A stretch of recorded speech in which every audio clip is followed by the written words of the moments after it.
sisi kama Azimio tulisema tumekubali hiyo ripoti, lakini shingo upande.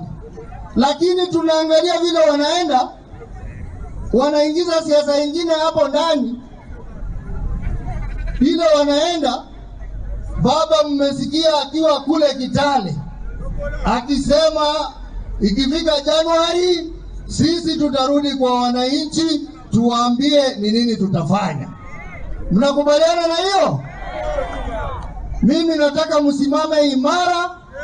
Saa hizi serikali ambayo tuko nayo saa hizi ni serikali ya uongo, serikali ya kutenga vitu ambayo itengeki, na serikali ya kuongeza ushuru. Tusimame imara, na tunasimama imara kwa ile chama chetu, chama cha Orange Democratic Movement ambayo kinaongozwa na Bwana Zebedi hapa Vihiga County. Na mimi nimesimama imara na gavana wa chama chetu. Tumeanza usajili, tumefungua ofisi kwa kila ward.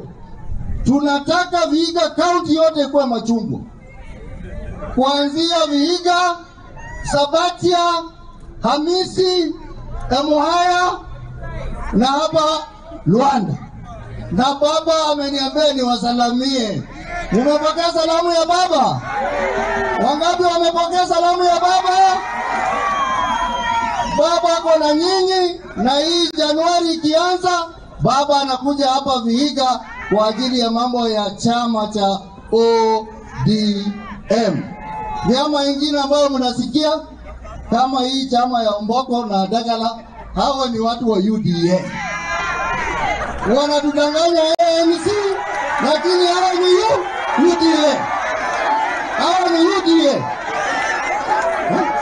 Chama ambayo imesimama imara ni chama cha ODM. Nataka kuachia hapo. Halo vijana, tulia.